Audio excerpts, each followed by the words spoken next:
Hello साथी सबैलाई स्वागत छ स्टडी सेन्टर नेपालमा।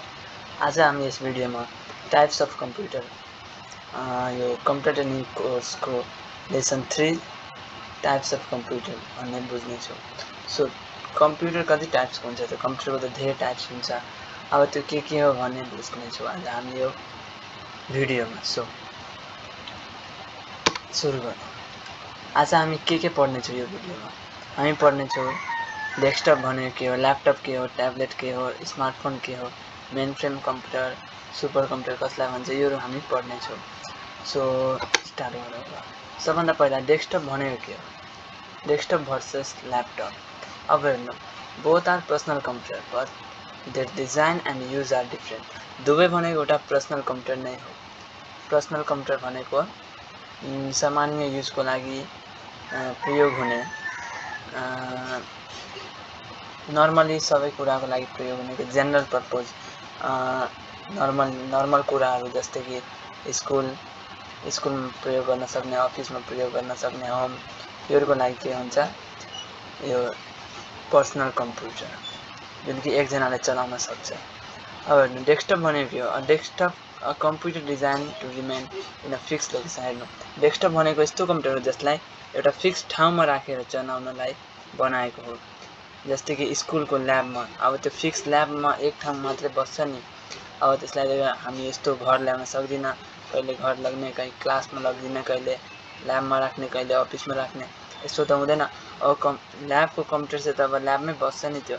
अब कहिले त्यो बिग्रो सिग्रो भने लग्छ त्यो मेकानिकले त, नत्र लग्दैन।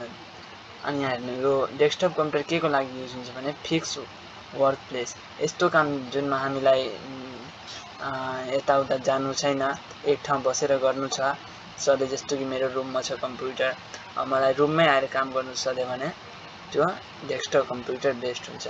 अब ल्यापटप भनेको portable computer with built-in screen keyboard. अब हेर्नु ल्यापटप भनेको र कम्प्युटर डेस्कटप भनेको दुइटै सेम नै हो। फरक के हो भने यसमा डेस्कटपमा यो किबोर्ड, माउस अनि यो सिपियुहरू एक्सटर्नल लगाउनुपर्छ, बाहिरदेखि लगाउनुपर्छ, जुन कि बोक्न हुँदैन, बोक्नलाई गाह्रो हुन्छ अलि। अनि ल्यापटप भनेको ल्यापटपमै त्यो बिल्टेन त्यसको भित्र ल्यापटपमै हुन्छ त्यसको किबोर्ड, माउस अनि सिपी पनि। त्यसको कारणले हामी यसलाई एक ठाउँदेखि अर्को ठाउँ बोक्न सक्छौँ। जस्तै कि example student carry it between home and, जस्तो कि स्टुडेन्टले घरबाट स्कुलबाट घर ल्यापटप लग्छ, त्यो भनेको ल्यापटप हो। ल्यापटप भनेको एक प्रकारको कम्प्युटर हो। डेस्कटप भनेको पनि एक प्रकारको कम्प्युटर हो। डेस्कटपलाई नै कम्प्युटर भनिन्छ नर्मल भाषामा हाम्रो। अनि ल्यापटप चाहिँ लर्निङ वाइल मुभिङ, यो हिँडेर त्यो यताबाट उताबाट यता कुनै काम छ भने त्योको लागि बेस्ट हुन्छ ल्यापटप। अब हेर्नु ट्याब्लेट र smartphone, these are also computer even though they are much smaller. यो पनि एउटा कम्प्युटर नै हो। अब तपाईँहरू सोच्दै हुनुहोला स्मार्टफोन, यो मोबाइल फोन, स्मार्टफोन भनेको त मोबाइल फोन नै हो, यो कहिलेबाट कम्प्युटर हुन थाल्यो? तर एक्चुअलमा स्मार्टफोन भनेको पनि एउटा कम्प्युटर हो। Small computer that use touch screen and mobile operating system to run applications and perform digital task. हेर्नु स्मार्टफोन भनेको पनि एउटा के हो, कम्प्युटर हो। ट्याब्लेट भनेको पनि के एउटा कम्प्युटर हो। अब हेर्नु ट्याब्लेट भनेको के हो भने लार्जर टच स्क्रिन। अब ट्याब्लेटमा अलिकति ठुलो टच स्क्रिन हुन्छ अनि यो के को लागि युजफुल हुन्छ भने पढ्नलाई, ड्राइङ गर्नलाई, लेख्नलाई अनि केही सिक्नलाई अनि मल्टिमिडिया भिडियो सिडियो हेर्नलाई के हुन्छ ट्याब्लेट पर्फेक्ट हुन्छ। ट्याब्लेट अलि मोबाइलभन्दा ठुलो हुन्छ तर ट्याब्लेट मोबाइल जस्तै हुन्छ। जस्तै कि डिजिटल नोट्स, इक्जाम्पल यसको के हो डिजिटल नोट्स। अनि स्मार्टफोन भनेको त आज सबैलाई थाहा नै छ। स्मार्टफोनमा त्यसमै किबोर्ड हुन्छ, माउस हुन्छ, सबै हातले चलाउने त्यो माउस भइहाल्यो, किबोर्ड त अब थाहा नै छ। अनि यो यसमा बिल्ट इन एप्सहरू हुन्छ, एप्लिकेसनहरू, अनि यसमा अपरेटिङ सिस्टम हुन्छ, मोबाइल अपरेटिङ सिस्टम, अनि क्यामेरा हुन्छ, इन्टरनेट कनेक्सन गर्न सकिन्छ। यो फिचर्स हुन्छ कुनमा स्मार्टफोन कम्प्युटरमा। अब अर्को मेन फ्रेम र सुपर। अब मेन फ्रेम कम्प्युटर हेर्नु, मेन फ्रेम कम्प्युटर भनेको र सुपर कम्प्युटर भनेको अहिलेसम्मको हाइली एडभान्स कम्प्युटर हो। यस्तो टाइप्समा त धेरै टाइप्सको कम्प्युटर छ, हामी पढ्दै गयो भने 2 घन्टा 3 घन्टा लाग्छ पढ्नमा पुरै फुल टाइप्स अफ कम्प्युटर। अहिले म बेसिक सिकाउँदैछु यहाँ, त्यसैले अब हेर्नु both are very powerful computer, दुवै के हो धेरै पावरफुल कम्प्युटर हो। अब मेन फ्रेम भनेको कुनै large workload database and many transactions at once. अब मेन फ्रेम भनेको एउटा पावरफुल कम्प्युटर हो जसलाई हामी किन युज गर्छौँ, जस्तै कि जहिले हामीलाई कुनै धेरै प्रोसेसिङ गर्नु छ, धेरै काम गर्नु छ एकैचोटि, जस्तै कि डेटाबेसको कामहरू हुन्छ, ट्रान्जेक्सन हुन्छ, पैसा यताबाट उता गर्ने अब एक समयमा त धेरै मान्छेहरूले गर्दै होला ट्रान्सफर। जस्तै कि अहिले म यहाँबाट ट्रान्सफर गर्दैछु भने यस्तो त छैन कि म नै गर्दैछु अहिले यो समयमा, यो दुनियाँमा वर्ल्डमा धेरै मान्छे होला जुन अहिले नै गर्दै होला ट्रान्सफर। सो त्योहरूको लागि मेन फ्रेम कम्प्युटर युज हुन्छ। यति बुझ्नु कि मेन फ्रेम कम्प्युटर एक समयमा धेरै कुरा काम गर्नलाई युज हुन्छ। जस्तै कि ट्रान्जेक्सन भयो, वर्कलोड डाटाबेसमा धेरै कामहरू हुन्छ, त्यो गर्नलाई के युज हुन्छ, मेन फ्रेम कम्प्युटर। अनि यो कसले युज गर्छ मेन फ्रेम कम्प्युटरलाई, हो जस्तै कि ब्याङ्कले, एयरलाइन्सले। अब एयरलाइन्समा कसरी युज हुन्छ भने त्यो टिकट काट्न, जस्तो कि मैले यो सिटको टिकट काटेको छु, अब अरू कसैले काटिहालोस् यो सिटको मेरो टिकट, त्यसको लागि के सबै डेटाहरू स्टोर गर्नलाई के युज हुन्छ, यो मेन फ्रेम कम्प्युटर। अनि गभर्मेन्ट एजेन्सीहरूमा युज हुन्छ।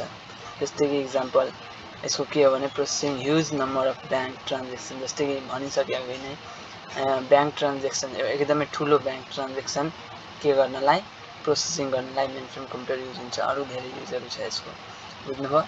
अब सुपर कम्प्युटर भनेको अहिलेसम्मको सबभन्दा एडभान्स कम्प्युटर हो। सबभन्दा एडभान्स भनेको अहिलेसम्मको सुपर कम्प्युटर। यो यति फास्ट हुन्छ नि, धेरै फास्ट हुन्छ यो, र क्यालकुलेसन धेरै फास्ट गर्न सक्छ।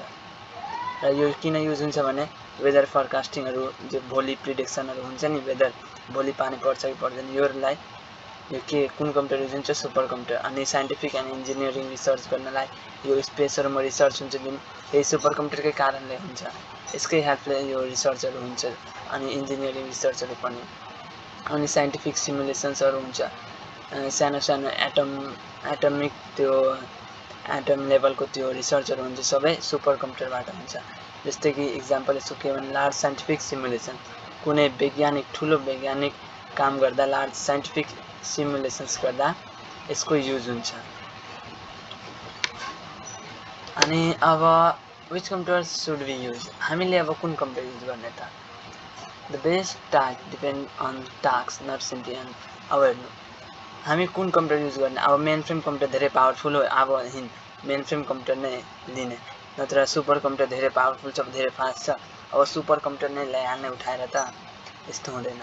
सुपर कम्प्युटर त हामीलाई ल्याउन पनि मिल्दैन अहिले, किनभने नेपालमा अहिले 2-3वटा, एउटा सुपर कम्प्युटर होला अहिले आएको होला। अब हामीले यो कामको हिसाबले कम्प्युटर युज गर्नुपर्छ। जस्तै कि हाम्रो नर्मल काम छ, यो कोडिङ सोडिङ गर्ने, प्रोग्रामिङ कम्प्युटर सिक्ने, यो भने हाम्रो लागि कुन ठिक हुन्छ, ल्यापटप ठिक हुन्छ। चाहिँ यो डेली एभ्रिडे एप्सको लागि केही कोडिङ सोडिङ सिक्नु छैन, यतिकै चलाउनु छ भने सोसल मिडियाहरू, त्यसको लागि स्मार्टफोन चाहे ट्याब्लेट युज हुन्छ। अनि कम्प्युटर ल्याबमा त डेस्कटप हुन्छ। अनि धेरै ठुलो ट्रान्जेक्सन गर्नु छ भने मेन फ्रेम, र साइन्टिफिक सिमुलेसन्स रिसर्चहरूको लागि सुपर कम्प्युटर। अब यो क्विज छ, योहरू क्वेसन लेखिहाल्नु तपाईँ कहीँ, अनि भोलि गरेर ल्याउनु, चाहे अहिले नै गरिहाल्नु। यदि नोटबुक छ, नोट कपी छ भने गर्नु, नत्र एकचोटि रिभाइज गरिहाल्नु हो। अनि नेक्स्ट लेसनमा हामी पढ्नेछौँ पार्ट्स अफ कम्प्युटर। सो यसपछि हामी प्र्याक्टिकल क्लास स्टार्ट गर्नेछौँ, कम्प्युटर कसरी चलाउने। सो आजको लागि यति नै, बाई।